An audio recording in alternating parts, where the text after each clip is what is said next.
Nag-walk out sa kanilang klase ang mga mag-aaral mula sa University of the Philippines, Manila upang magsagawa ng Black Friday protest laban sa talamak na korupsyon sa mga proyekto ng administrasyon para sa flood control project. Sumugod ang manasabing rallyista sa harap ng Senado para iprotesta ang harap-harapan umanong pambabastos at pagnanakaw sa taong bayan ngayong Biyernes, September 12, 2025. Isinigaw rin ng mga rallyista ang mga pangalan ni Senator Cheesy Escudero, Senator Mark Villar, Senator Bongo at Senator Amy Marcos sa gitna ng protesta. Makikita sa video na pinagbabato ng itlog at pinagsisipa ng mga rallyista ang tarpaulin na may mukha ni Senator Jinggoy Estrada at Senator Joel Villanueva na di umano'y may kinalaman sa mga anomalya sa flood control projects sa Senate Building sa Pasay City. Nananawagan din ang mga estudyante para sa akademikong kalayaan at wastong paggamit ng pondo ng pamantasan. Iginiit nilang hindi ito dapat mapunta sa katiwalian. Kaugnay nito, usap-usapan din ngayon ang litrato ni Senator Joel Villanueva at dating DPWH Bulacan First District Engineer Henry Alcantara mula November 2021 na magkasama habang nakasakay sa isang barko sa kalagitnaan ng mga pangkukwestiyon ng publiko hinggil sa ugnayan ng dalawa. Nilinaw naman ni Villanueva ngayong Biyernes, September 12 na ang litrato nilang dalawa na magkasama sa isang boat ride ay kinuha umano habang may ginaganap na official event sa kanilang lugar. Kaugnay rito, kamakailan lamang ay idinawit ni dating DPWH Bulacan First District Assistant Engineer Bryce Hernandez si Villanueva na sangkot di umano sa mga anomalyang flood control projects. Mariing itinanggi naman ni Villanueva ang akusasyon ni Hernandez at sinabing, "Uulitin ko at parang sirang plaka na po ako. Wala po ako kailanman naging flood control project." Nagbigay naman ng opinyon si Attorney Enzo Recto. Mga kabunyog, mga kababayan, naglalabasan pa ang mga dagdag na ebidensya tungkol sa kay Joel Villanueva, tungkol sa dito sa pagkakasangkot niya dito sa di umano itong si Villanueva, gaya ng itinuro ni Bryce Hernandez, yung as district engineer, dating district engineer ng First Engineering District ng Bulacan, na itong si Joel Villanueva nga ay nag-download nagbaba ito ng pondo na 600 million nitong taong 2025. At sa 600 million na yan, ayon kay Bryce Hernandez, 30% ang komisyon ni Joel Villanueva. O, yan Kaya lang, ang malungkot ngayon, sa halip na suportahan itong si Bryce Hernandez na wag matakot, isabi niya pa ang lahat niyang nalalaman kasi seryoso yung kanyang aligasyon na yun eh. So dapat sana sa parte ng Kamara, sa parte ng Senado, ini-encourage dapat si Bryce Hernandez. Totoo ba yung sinasabi mo? Willing ka pa bang magsabi ng iba mo pang nalalaman? Mayroon ka pa bang ibang ebidensya na maipipresent mo? Kasi seryoso yung aligasyon mo. O kaya lang, anong ginawa kay Bryce Hernandez? Ang ginawa kay Bryce Hernandez, dinala pa sa Pasay City Jail. Kagagawan nila Bato de la Rosa, kagagawan nila Marcoleta, kagagawan nila Cayetano. Siyempre, naano sila eh. Sabi nga ni Congresswoman Laila de Lima, pag-retaliate yun, gumante sila Marcoleta sa sila Bato. Siyempre, kakampi nila si Joel Villanueva at si Estrada. Kasama nila sa minority. Eh, gusto nilang gumante kay Bryce Hernandez. Kumbaga, pahinain ang loob ni Bryce Hernandez. Mag-isip si Bryce Hernandez na wag na kaya niyang ituloy ang paglalabas niya ng kanyang mga nalalaman kasi parang wala siyang suportang nakukuha. Kaya ang ginawa sa kanya, linipat siya sa Pasay City Jail. Actually, yung pagkakalipat sa kanya sa Pasay City Jail, parang mensahe yun eh. Pinapahina yung moral ni Bryce Hernandez. Kasi kung pagkagaling niya sa Kamara, dinala siya sa PNP Custodial facility, medyo maganda yun kay Bryce Hernandez. Kasi ang ibig sabihin nito, protektado siya na Basta't mag-cooperate ka lang, sabihin mo ang lahat ng nalalaman mo, safe ka dyan sa PNP Custodial Facility. Mga pulis ang nagbabantay sa'yo dyan. Compound yan. Hindi ka dyan basta-basta mapapasok ni numan. Ganun sana yung minsahing nakuha ni Bryce Hernandez na galing sa kamera, inassure siya ng kamera, basta't mag-cooperate ka lang, secured ang kaligtasan mo. At tutulungan ka ng gobyerno na sabihin mo, isiwalat mo ang lahat ng nalalaman mo. Kaya lang, ang ginawa nila Marcoleta, nila Cayetano, at sa kanila Bato, gusto nila ipakita kay Hernandez, mag-ingat ka, walang proteksyon sa'yo. O sa katunayan, ang ginawa kay Hernandez, linipat ng Pasay City Jail. Parang sabi nga ni Congresswoman Leila de Lima, retaliatory yun eh. Pagpapahina yun ng loob ni Hernandez na akala mo suportado ka. Hindi. O ito, ilinipat sa ay yung kalagayan doon sa Pasay City Jail, mga ordinaryong preso ang kasama mo doon, mga ordinaryong preso. Marami kang kasama doon, hindi ka na nakakasigurado ng seguridad mo. O, ang purpose nun nila Bato de la Rosa, ang purpose nun nila Jinggoy, ang purpose nun nila Marcoleta at nila Cayetano, pahinain yung loob ni Bryce. Huwag na niyang sabihin ng iba pa. Na kaya kumbaga parang ang mensahe dito kay Bryce, parang wala akong suporta. Kasi mahina yata ang suporta sa akin galing sa gobyerno na magsabi ako ng nalalaman ko. Kasi nilipat nga ako sa Pasay City Jail. Ganun yung masamang dating nun eh. Sa halip sana na dapat pinalakas yung loob ni Bryce Hernandez. Ito sabihin mo lang ang nalalaman mo. Ituro mo na yung dapat ituro kahit mga matataas na opisyal yan ng gobyerno. Huwag kang mag-alala. Puprotektahan ka ng gobyerno. Ganun sana dapat eh. Ganun sana dapat. O anyway, balik tayo dito. Balik tayo dito kay Villanueva. Mga kabunyog, si Joel Villanueva, nang sinasabi niya, wala siyang kaalam-alam dyan sa mga proyekto na yan sa Bulacan. Hindi nga daw siya dyan nakikialam. Nung nandun nga si Secretary Bunuan sa pagdinig ng Senado, tinanong pa ni Joel Villanueva, tinanong niya pa si Secretary Bunuan, Secretary, iparinig natin sa publiko, ipakita natin, ako ba'y lumapit sa'yo? Naglabi ba ako ng proyekto sa'yo? Sabi ni Secretary Bunuan, hindi po. Ay, siyempre, alam nga namang sasabihin ni Bunuan, naglabi po kayo. So ngayon mga kabunyog, sabi rin ni Joel Villanueva, hindi niya raw kilala si Alcantara, yung district engineer yung controversial na district engineer, hindi niya raw kilala yon. Marami naman daw ang nagpapapicture. Normal lang naman daw magpapicture. Bakit daw sinasabing dahil lang may picture sila ni Alcantara? Ano na daw yun? Proof na ba yun na sangkot siya doon sa mga anomalyang kinakasangkutan ni Alcantara? Yun ang sinasabi ni Joel Villanueva. Ito yung mga pictures kasi ni Joel Villanueva. Yang naka-blue na yan, si Joel Villanueva. Yang sa baba. Yang mataba na yan, yan si... Ang sabi niya ni Joel Villanueva, ay natural, inauguration naman yan ng proyekto. Kahit naman sino pwedeng pumunta dyan. Kahit naman governor, mayor, pupunta dyan. Hindi naman yan eh. Ibig bang sabihin, dahil may picture ako niyan, involved na ako sa mga kinasasangkutan ni Alcantara o ni district engineer? Okay, assuming na ganyan. Pero ito ang problema. May mga lumabas na mga ebidensya. Ito yon. Ito yon mga kabunyog. Sa pagdinig ng kamera, pinakita ito. Pinakita ito sa pagdinig sa kamera. Ayan. Ito. Yan. Text messages yan. Palitan ng conversation. Saguta, nag-uusap through, Viber message ba yan? Disappearing messages tawag. Nag-uusap si Villanueva at saka si Alcantara.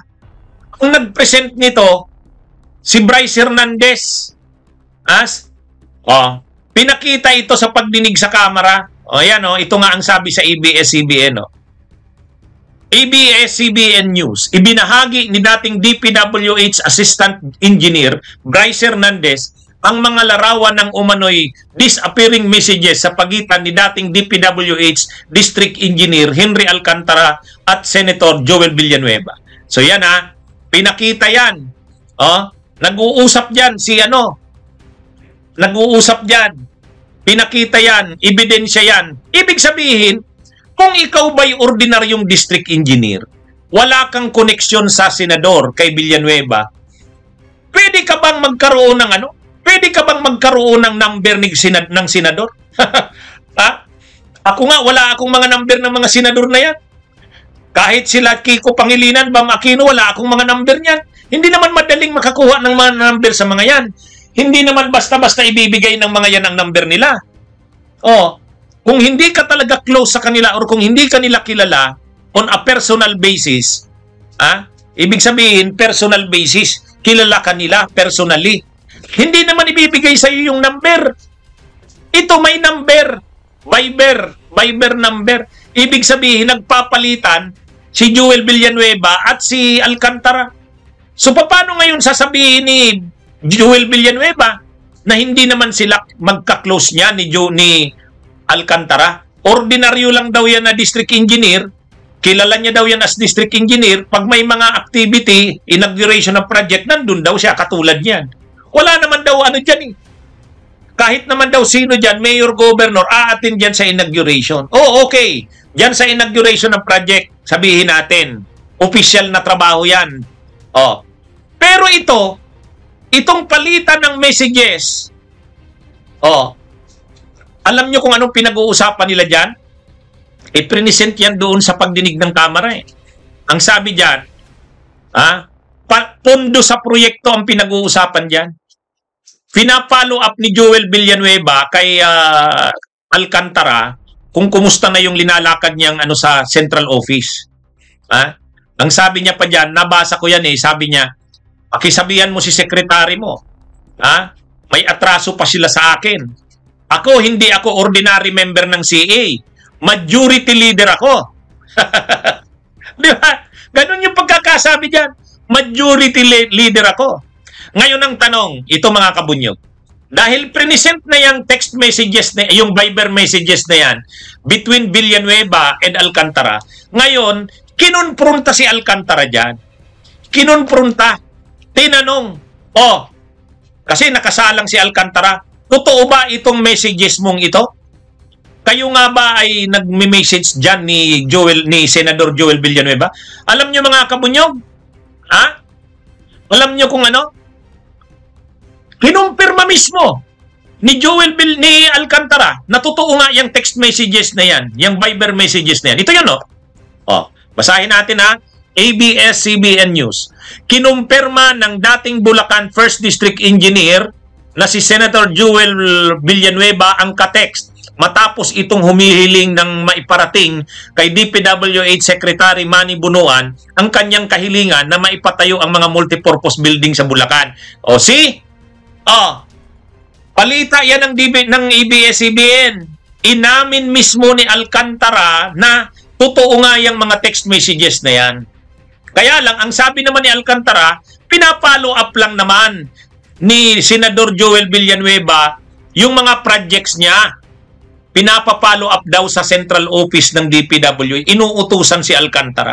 So, ito na. So, anong lumilitaw ngayon?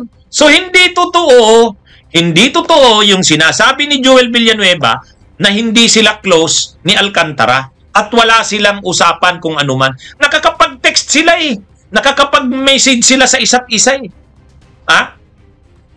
so magkakilala sila on a personal basis. At isa pa, ito pa ang isa. Taga Bukawi, Bulacan, si Alcantara. Taga Bukawi, Bulacan. Ang pamilya ng Villanueva, sila ang political dynasty sa Bukawi, Bulacan. Yung kapatid ni Joel Villanueva na babae, namatay na yon, may sakit. Dating mayor yon ng Bukawi. Ang pumalit ngayon, kapatid niya na naman. Kaya ibig sabihin, yung politika ng Bukawi, Bulacan, Villanueva yan, balwarte nila yan. So ngayon, itong si Alcantara, taga doon sa Bulacan. Oh, nakukuha nyo mga kabunyog, mga kababayan. So ngayon nakita nyo na. Okay? Balikan natin ang ang mga ebidensya, balikan natin. Balikan natin ang mga ebidensya. Sabi ni Joel Villanueva, hindi niya ka-close yang si Alcantara. Yan daw mga pictures na yan na kumalat, na nag-i-inaugurate sila ng proyekto, normal daw yan. Kasi politiko siya at engineer naman ng DPWH sa Bulacan, itong si Alcantara. Pero hindi daw sila close, hindi rin daw sila nag-uusap niyan. Pinasubalian yan nitong mga text messages na to. Viber, disappearing Viber messages. Yan. At ang pinag-uusapan nila dyan, si Villanueva yan at saka si Alcantara. Ngayon, kinunprunta si Alcantara dyan. Kinunprunta. Ito na yon, balita sa ABS-CBN. Inamin, kinumpirma ni dating Bulacan 1st District Engineer. Nandyan sa taas, binabasa ko, na ang ka-text niya nga ay si Joel Villanueva. Paano na yan? Paano na sasagutin niya ni Joel Villanueva? Ang linaw-linaw. Ito pa. Ito pa. Ito nga pala ang sabi pa ni Joel Villanueva. Ang tanda ko po ay ni Alcantara pala. Ang tanda ko po ay nagpa-follow up siya ng request sa akin ng multipurpose building at barangay hall. Alcantara said of the supposed conversation. So mali yung sinasabi ni Joel Villanueva doon sa Senado na hindi siya kailanman nagpa-follow up ng pondo o anumang proyekto sa DPWH. Ito nang patunay. Sinabi na mismo ni Joel Villanueva, ni Alcantara, under oath si Alcantara dyan. Tao ni Joel Villanueva si Alcantara. Ang sabi ni Alcantara, ang tanda ko po ay nagpa-follow up po siya ng request sa akin ng multipurpose building at barangay hall. Alcantara said of the supposed conversation. Yan. Ngayon mga kabunyog, isa pang ebidensya. Isa pang ebidensya. Ipinakita rin ni Bryce Hernandez yung limpak-limpak na pera. Doon sa opisina ng DPWH. Ngayon, yung nakikita nyo dyan na kalahati ng katawan na naka-blue, si Alcantara yan. Si Alcantara yan. Ngayon, pinakita yan. Pinakita, ang dami. Ngayon, tinanong na naman itong si Alcantara. Inamin ba ni Alcantara na talagang totoo yung picture na yan ng mga pera? Inamin niya, totoo yan. Totoo daw yan. So, inamin niya rin na siya yung nasa picture na yan, Ang sabi nga sa ABS-CBN, legal ba yon? Ex-DPWH exec says piles of cash are for contractors borrowing licenses, not project proponents. Bagamat inamin ni Alcantara na totoo yung pera na yon, nililigtas niya yung mga sila Estrada at saka si Villanueva. Ang sabi niya, yung mga pera na yon, para yon sa mga contractors na nagpahiram ng lisensya. Hindi yan para sa mga politiko na nag-propose ng project. Yun ang palusot ni Alcantara. Kasi si Alcantara, hindi niya na madidinay yung katotohanan doon sa mga na may pera nga dahil may pictures. Ang sinasabi niya na lang, yung pera na yun, hindi naman para sa mga politiko yun. Ibig sabihin, hindi kila Villanueva at kila Estrada. Para daw yun sa mga nagpahiram ng lisensya na contractors. Ito ang sabi niya. Ito ang sabi ni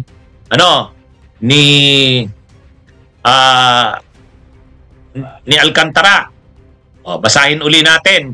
Second paragraph dito. Paliwanag ni Alcantara, ang perang pinakita ni Assistant Engineer Bryce Hernandez ay maaaring bayad mula sa nanalong kontraktor patungo sa aktual na gumagawa ng proyekto. Nang tanungin siya tungkol sa pagiging legal ng ganitong kalakaran, sinabi niyang talagang nangyayari ang pagpapahiram ng lisensya sa ibang kontraktor. Yan. Ganito ang pagkakasabi niya. Ito. But Alcantara said, the money was meant for contractors that carried out the work on behalf of winning bidders. May mga kaibigan po na nakikigamit po ng lisensya ng ibang kontraktor. Nagkataon po na yun ay sabay-sabay na kolekta. Maaaring isa, dalawa, tatlong magkakaibigan. Dinala lang po. Nakita po na pinipicture ng mga kaibigan po. Alcantara told the House Infrastructure Committee. So, malinaw dyan mga kabunyog, inamin ni Alcantara na totoo yung pera na yun. Kaya lang sabi niya, hindi yun para sa mga politiko na nag-propose ng project. Para daw yan sa mga kontraktor. Anyway, mga kabunyog, mga kababayan, so, ang tindi. Ang tindi na ng nangyayaring ito, mga kabunyog. Ngayon, ano ang lumalabas? May lumabas na picture ni Joel Villanueva sa post rin ito ni Joel Villanueva. Yan o. Joel Villanueva, November 24, 2021. Nag-swimming siya, nag-outing. Yang naka-blue na yan, na nakaganyan, si Joel Villanueva yan. Yang nakaupo naman na nakaputi, naka-side view na ganyan, si Alcantara naman yan. Kumakalat yan sa social media. Anong pitsa yan? November 24, 2021. Paano mo masasabing hindi kayo close ni Joel, ni Alcantara? Ang dami yung pictures na magkakasama kayo. Talagang wala nang maniniwala. Kaya nga maraming nagsasabi, Joel is lying. Joel is lying. Mga kabunyog. Ngayon, anong nangyari? Ang nangyari ngayon, dinilit na yan. Dinilit na yan. Wala na daw yung na yan, yung picture na yan. Dinilit na ni Joel Villanueva. Siguro natataranta. Siguro naglilinis na ng kanyang mga post si Joel Villanueva. Pati siguro yung mga messages niya, inaayos na. Yan mga kabunyog, mga kababayan. So, alam nyo, kahit anong kadidinay ni Senador Joel Villanueva na wala siyang koneksyon kay Alcantara, yung mga pinakita natin, initial pa lang yan. Sabi ni Engineer Bryce Hernandez, yung district engineer, lang siya, tulungan lang siya ng gobyerno na i-secure siya, sasabihin niya pa ang maraming bagay at marami pa siyang ebidensya. Yan mga kabunyog, mga kababayan. Hindi, sabi ni Assistant District Engineer Bryce Hernandez, hinihingi niya ang suporta ng gobyerno na i-secure lang siya, isasabi niya ang lahat. Marami pa siyang hawak ng mga ebidensya. Yung mga pinakita niya na yon, ang mga pictures, lang yun, pa lang daw yun, initial. Kaya sana, tulungan ng gobyerno si mga senador. Si Bryce Hernandez lang yun. Kaya lang, ang problema, itong mga senador, gustong takutin si Hernandez. Ano ang pagpapakita na pwedeng tinatakot si Hernandez? Dinala sa Pasay City Jail. Yan yun, mga kabunyog, mga kababayan. Kaya ito, tapos ang sasabihin ni Joel Villanueva, tinuro daw ng kanyang mga magulang ang langit at impyerno. Hindi niya raw mapapayagan na ang magandang pangalan, ang mabuting pangalan ng kanilang pamilya na binigay ng kanyang mga magulang ay sirain niya. Wow! Wow! So yan, mga kabunyog, mga kababayan. Ang kailangan dito, suporta ng gobyerno. Dapat sana i-secure na talaga si Bryce Hernandez. Maraming nalalaman yung tao na yon. Actually, pwedeng mag-qualify yon sa state witness. Unlike kay Diskaya. Kasi si Diskaya, mastermind eh. Itong si Bryce Hernandez, hindi mastermind eh. Ang mastermind yung mga politiko eh. Ang ringleader nila, ang pinaka-leader nitong mga nasa DPWH, si Bryce Alcantara, ay si Alcantara, si Engineer Henry Alcantara. Si Henry Alcantara ang hindi pwedeng maging state witness. Kasi kakutsaba siya nila, kasabwat siya ang kausap ng mga politiko eh. Siya rin ang kausap nila Bernardo, yung DPWH, nasa central office. Kumbaga si Alcantara, most guilty. Kasama siya dun sa mga nasa taas. Siya ang nakakausap ng politiko. Siya rin ang nakakausap nung yung Yusek Bernardo na ngayon ay nasa medical leave daw dahil may sakit. Pero si Bryce Hernandez, tauhan lang ni Alcantara. Sumusunod lang siya sa instruksyon ni Alcantara. Kaya pwedeng mag-qualify si Bryce Hernandez sa state witness. Pero para mag-qualify siya sa pagiging state witness, dapat sabihin niya ang lahat ng nalalaman niya. Ang sabi naman ni Bryce Hernandez, sasabihin niya daw. Yung mga sinabi niya raw na yun at saka pinakitang mga pictures, pa lang daw yun? Initial pa lang. Marami pa siyang sasabihin.